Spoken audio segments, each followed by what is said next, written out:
So good afternoon friends, welcome to my channel. ఈరోజు వచ్చేసి మనం పాలిటీలో కంటిన్యూషన్ పార్ట్. నిన్న మనం అట్లీ ప్రణాళికల వరకు, అట్లీ ప్రకటన వరకు చూసాం కదా. ఈరోజు వచ్చేసి మనకి మౌంట్ బాటన్ ప్రణాళిక. సో మౌంట్ బాటన్ ప్రణాళిక వచ్చేసి మనకి 1947 జూన్ 3న జరిగింది. సో ఇది కూడా మనకి రీసెంట్గా గ్రూప్ 3 ఎగ్జామ్లో అడిగారు, తెలంగాణ గ్రూప్ 3 ఎగ్జామ్లో.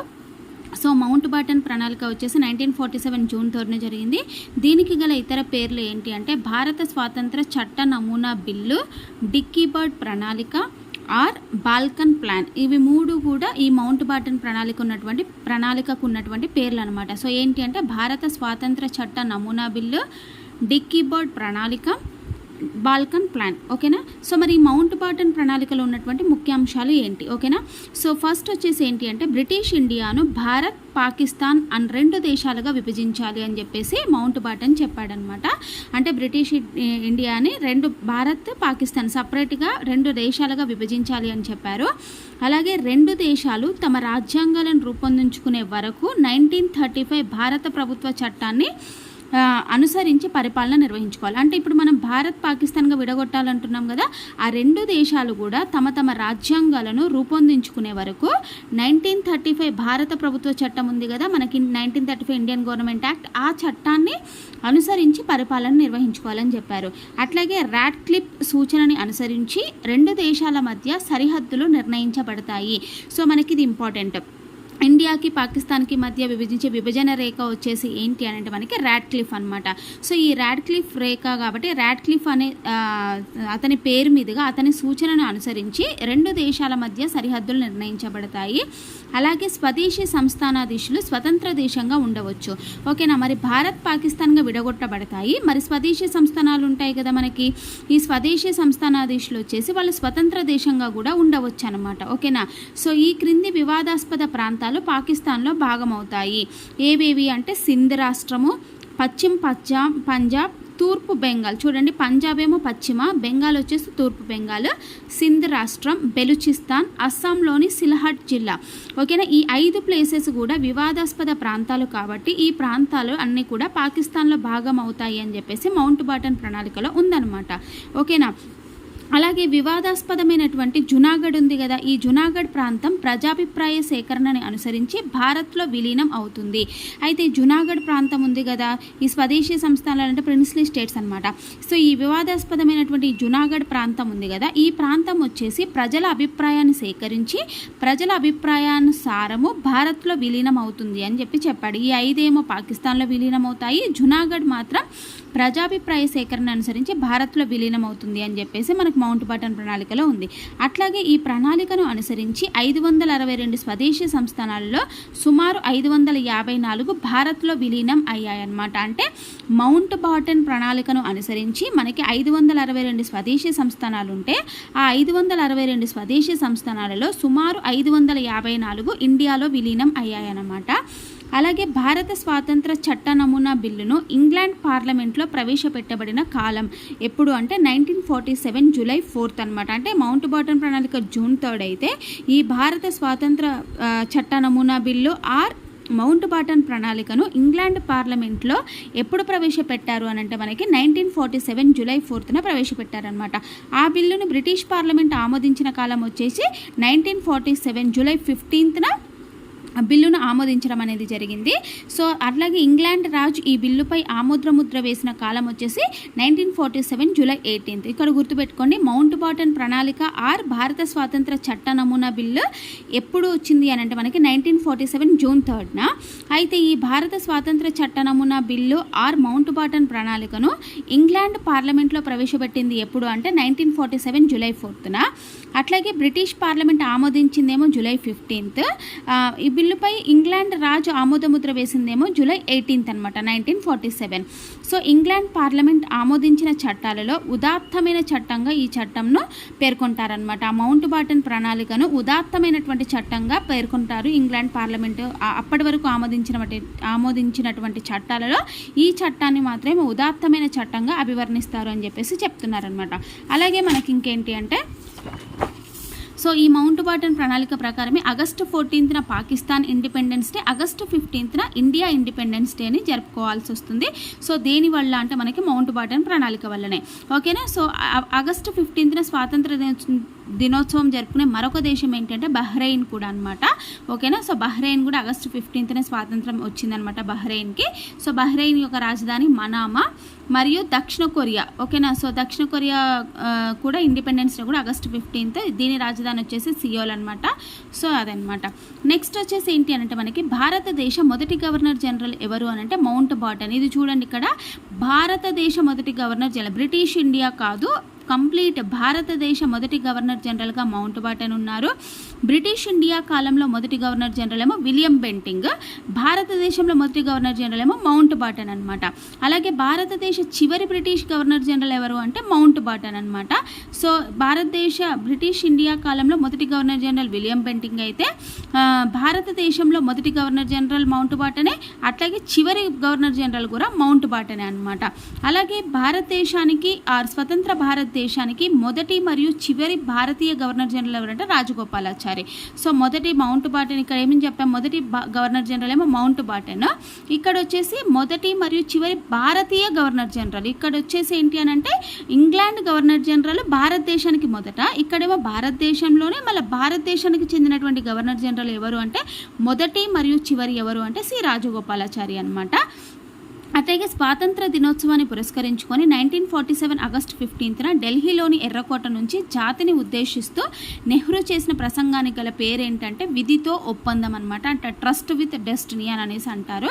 సో అట్లాగే భారత స్వాతంత్ర దినోత్సవ సమయంలో ఇంగ్లాండ్ రాజు ఎవరు అని అడుగుతారు. అంటే ఇండియాకి ఇండిపెండెన్స్ వచ్చినప్పుడు సో అప్పుడు ఇంగ్లాండ్ రాజు ఎవరు అని అంటే 6వ జార్జ్ అనమాట. అట్లాగే భారత స్వాతంత్ర దినోత్సవ సమయంలో ఇంగ్లాండ్ ప్రధాని ఎవరు అంటే అట్లీ అనమాట. అట్లీ ఏ పార్టీకి చెందిన అతను అంటే లేబర్ పార్టీకి చెందినటువంటి వ్యక్తి ఈ అట్లీ అనమాట. అలాగే మనకి పాకిస్తాన్ దేశ మొదటి గవర్నర్ జనరల్ ఎవరు అంటే మహమ్మద్ అలీ జిన్నా.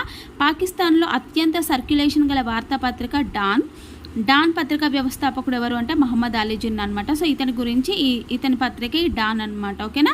సో పాకిస్తాన్ దేశ మొదటి రాజధాని కరాచీ, పాకిస్తాన్ దేశ ప్రస్తుత రాజధాని వచ్చేసి ఇస్లామాబాద్ అనమాట. సో పాకిస్తాన్ అనే పదభావన అంటే పాకిస్తాన్ అనే పదాన్ని సృష్టించింది రెహమత్ అలీ అనమాట. పాకిస్తాన్ అంటే పవిత్ర భూమి.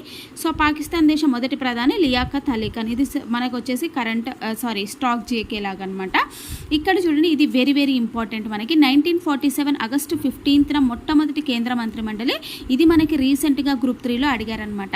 సో ఇంతకు ముందు వచ్చినటువంటి ఒక మంత్రి మండలి చూసాం కదా మనకి, వల్లభాయ్ పటేల్, రాజగోపాలాచారి అవన్నీ చూసాం కదా. వాళ్ళు వచ్చేసి ఏంటి అని అంటే మనకి ఏమంటారు తాత్కాలిక ప్రభుత్వం యొక్క మంత్రిమండలి అనమాట. కానీ వీళ్ళెవరు 1947 ఆగస్టు 15న మొట్టమొదటి కేంద్ర మంత్రిమండలి వాళ్ళు వీళ్ళనమాట.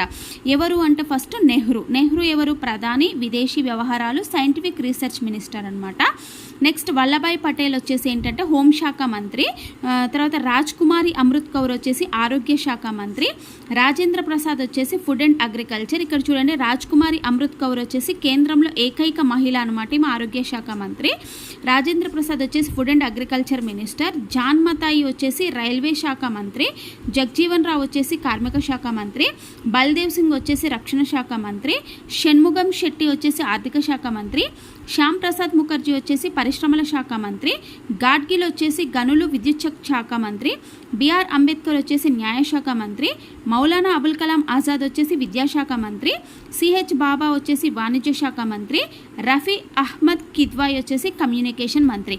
వీళ్ళందరూ ఈ మంత్రి మండలి వచ్చేసి ఎప్పుడు అని అంటే మనకి 1947 ఆగస్టు 15న మొట్టమొదటి కేంద్ర మంత్రి మండలి వాళ్ళు ఎవరు అంటే వీళ్ళంతా అనమాట. Nehru, Vallabhbhai Patel, Raj Kumar Amrit Kaur, Rajendra Prasad, John Mathai, Jagjivan Ram, Sardar Baldev Singh, Shanmugam Shetty, Shyam Prasad Mukherjee, Gadgil, B R Ambedkar, Maulana Abul Kalam Azad, C H Bhabha, Rafi Ahmed Kidwai. So మనం నిన్న చూసింది ఏంటి మనకి అంటే తాత్కాలిక గవర్నమెంట్. ఇక్కడ చూడండి, ఇక్కడ తాత్కాలిక గవర్నమెంట్లో ప్రధాని ఇక్కడ ఎవరున్నారు, వెవెల్ ఉన్నారు. తాత్కాలిక ప్రభుత్వంలో జవహర్లాల్ నెహ్రూ ఎవరు, విదేశీ వ్యవహారాల మంత్రి. వల్లభాయ్ పటేల్. సో ఇక్కడ వీళ్ళంతా చూడండి, రాజగోపాలాచారి విద్యాశాఖ, రాజేంద్ర ప్రసాద్, జగ్జీవన్ రామ్, జాన్ మతాయి, చండ్రిగర్, జోగీంద్రనాథ్ మండల్, అబ్దుల్ రబ్ నిస్తార్, అసఫ్ అలీ, సిహెచ్ బాబా, గజ్నాఫర్ అలీ అహ్మద్. ఇందులో కొంతమంది ఈ పర్మనెంట్ మనకి 1947 ఆగస్టు 15th ఏర్పడినటువంటి కేంద్ర మంత్రి మండలిలో కూడా ఉన్నారు. ఓకేనా. సో వాళ్ళు అనమాట ఎవరు, రాజేంద్ర ప్రసాద్, ఓకేనా, వల్లభాయ్ పటేల్, వీళ్ళంతా అక్కడ ఉన్నారు, ఇక్కడ కూడా ఉన్నారనమాట. ఓకే. సో నెక్స్ట్ వచ్చేసి మనకి ఇతర ముఖ్యాంశాలు అంటే ఇతర ఇంపార్టెంట్ అంశాలు ఏంటి అని అంటే మనకి సైమన్ కమిషన్ కాలంలో బ్రిటిష్ ప్రధానిగా ఎవరున్నారు అంటే బాల్విన్ అనమాట. అంటే 1927 సైమన్ కమిషన్ ఉంది కదా, ఆ సైమన్ కమిషన్ కాలంలో బ్రిటిష్ ప్రధానిగా ఎవరున్నారు అంటే బాల్విన్. 1919 చట్టం రూపొందించిన సమయంలో ఎవరు ఇంగ్లాండ్ ప్రధాని అంటే చాంబర్లిన్ అనమాట. ఇది కూడా వెరీ వెరీ ఇంపార్టెంట్. 1919 భారత ప్రభుత్వ చట్టం రూపొందించిన సమయంలో ఇంగ్లాండ్ ప్రధానిగా చాంబర్లిన్ ఉన్నారు. అట్లాగే రౌండ్ టేబుల్ సమావేశాల సమయంలో ఇంగ్లాండ్ ప్రధానిగా ఎవరున్నారంటే రామ్సే మెక్డొనాల్డ్. అట్లాగే కమ్యూనల్ అవార్డ్ సమయంలో కూడా ఇంగ్లాండ్ ప్రధాని రామ్సే మెక్డొనాల్డే. అట్లాగే ఆగస్టు ప్రతిపాదనలు, క్రిప్స్ ప్రతిపాదనల సమయంలో ఇంగ్లాండ్ ప్రధాని ఎవరు అంటే విన్స్టన్ చర్చిల్ అనమాట. 1945లో ఆగస్టు ప్రతిపాదనలో, క్రిప్స్ ప్రతిపాదనలో. అట్లాగే భారతదేశ స్వాతంత్ర సమయం మరియు రాజ్యాంగ పరిషత్ ఏర్పాటు సమయంలో ప్రధాని ఎవరు అంటే అట్లీ. అంటే మౌంట్ బాటన్ ప్రణాళిక ఉంది కదా, సో మౌంట్ బాటన్ ప్రణాళిక భారత ప్రభుత్వ చట్ట నమూనా బిల్లు ఉంది కదా, ఆ సమయంలో మరియు రాజ్యాంగ పరిషత్ ఇవి రెండింటి సమయంలో ఏర్పాటు చేసిన ప్రధాని ఎవరు అంటే అట్లీ అనమాట. ఓకేనా. అట్లాగే మనకి ఇవంతా కూడా ఏంటి అంటే ఇది స్టాక్ జీకేలా అనమాట, బంగ్లాదేశ్ గురించి. ఓకేనా. సో మనం ఇందాక జగ్జీవన్ రావు గురించి చూసాం కదా, ఇతను ఏంటంటే 1971లో భారత రక్షణ శాఖ మంత్రిగా ఉన్నారనమాట. అంటే బంగ్లాదేశ్ ఏర్పడినప్పుడు రక్షణ శాఖ మంత్రిగా ఎవరు ఉన్నారు అంటే జగ్జీవన్ రామ్ అనమాట. ఓకేనా. సో వాళ్ళ జాతీయ గీతం. ఓకే, అది. నెక్స్ట్ వచ్చేసి ఏంటి అంటే 1947 ఆగస్టు 15న కేంద్ర మంత్రివర్గంలో కాంగ్రెసేతర మంత్రులు ఎవరు అంటే కాంగ్రెస్ కాదు, కాంగ్రెసేతర మంత్రులు. 1947 ఆగస్టు 15న మనకి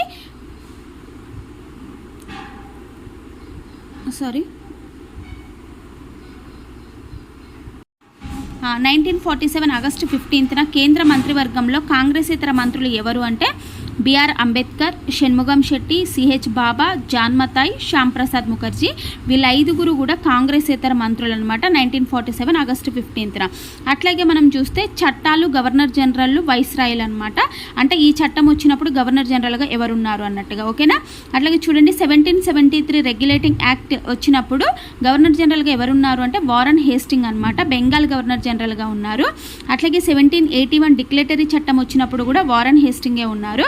1784 ఫిట్స్ ఇండియా చట్టం వచ్చినప్పుడు కూడా వారన్ హేస్టింగే ఉన్నారు. 1793 చార్టర్ చట్టం వచ్చినప్పుడు జాన్ షోర్ ఉన్నారనమాట. 1813 చార్టర్ చట్టం వచ్చినప్పుడు వచ్చేసి మార్క్వెస్ హేస్టింగ్ ఉన్నారు. 1833 చార్టర్ చట్టం వచ్చినప్పుడు విలియం బెంటింగ్ భారత గవర్నర్ జనరల్గా ఉన్నారు. విలియం బెంటింగ్ 1833 చార్టర్ చట్టం. 1853 చార్టర్ చట్టం వచ్చినప్పుడు ఎవరున్నారు గవర్నర్ జనరల్గా అంటే డల్హౌసీ ఉన్నారు. 1858 విక్టోరియా మహారాణి చట్టం వచ్చినప్పుడు లార్డ్ కానింగ్ అనమాట. ఇతను భారత గవర్నర్ జనరల్ మరియు వైస్రాయ్గా రెండు పదవులను కూడా అలంకరించుకున్నాడు. ఈ కానింగ్ అనమాట భారత గవర్నర్ జనరల్గా ఉన్నారు. నెక్స్ట్ వైస్రాయ్గా కూడా కానింగ్ ఉన్నాడు. ఎప్పుడు అంటే 1858 విక్టోరియా మహారాణి చట్టంలో. 1861 కౌన్సిల్ చట్టం వచ్చినప్పుడేమో లార్డ్ కానింగ్, అప్పుడు కూడా లార్డ్ కానింగే ఉన్నారనమాట. నెక్స్ట్ వచ్చేసి మనకి 1892 కౌన్సిల్ చట్టం. సో 1892 కౌన్సిల్ చట్టం వచ్చినప్పుడు గవర్నర్ జనరల్గా ఎవరున్నారంటే లాన్స్ డౌన్ అనమాట. 1909 కౌన్సిల్ చట్టం వచ్చినప్పుడు మింటో ఉన్నారు గవర్నర్ జనరల్గా.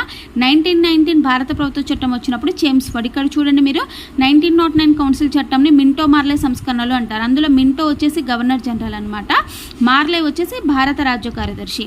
ఇక్కడ 1919 భారత ప్రభుత్వ చట్టాన్నేమో మనకి మాంటెంగ్ చేమ్స్ఫర్డ్ సంస్కరణలు అంటారు. మాంటెంగ్ అంటే భారత రాజ్య కార్యదర్శి, చేమ్స్ఫర్డ్ అంటేనేమో వైస్రాయ్ కమ్ గవర్నర్ జనరల్. 1935 భారత ప్రభుత్వ చట్టం వచ్చినప్పుడేమో ఎవరున్నారు అంటే వెల్లింగ్టన్ ఉన్నారు. 1947 భారత ప్రభుత్వ చట్టం వచ్చినప్పుడేమో మౌంట్ బాటన్ ఉన్నారనమాట. 1947 భారత స్వాతంత్ర చట్టం వచ్చినప్పుడు గవర్నర్ జనరల్గా మౌంట్ బాటన్ ఉన్నారనమాట.